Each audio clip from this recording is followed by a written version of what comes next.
Top three things in my notebook this morning. Number one, the euro. Number two, the 10-year bond yield.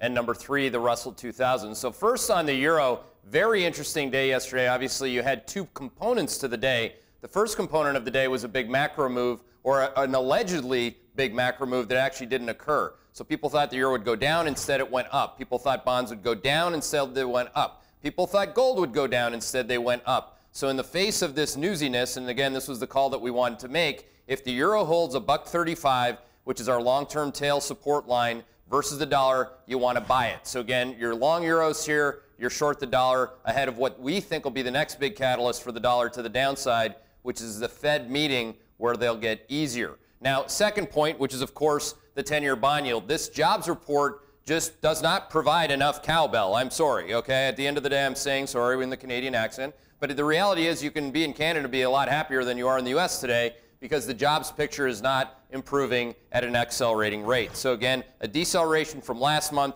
Bond yields have it right. 10-year yield, no support really to 2.41%. And yes, we would reiterate being bullish on bonds in the face of that jobs report. And then finally, the Russell 2000. Again, not enough cowbell. So we didn't put out the signal yesterday to reshort the Russell 2000 yet. As you know, we have not been short the S&P 500 from a signal perspective. But the Russell 2000 today, now that I see the number, certainly if the Russell was up, we're going to be sending out the sell signal. So again, and again, I think I'll be sending out the sell signal. That's for you, compliance. By the way, again, on the overbought signal with the jobs number, it's a relatively easy spot to sell the Russell 2000. No support for the Russell to 1108, and then after that, no support to 1098.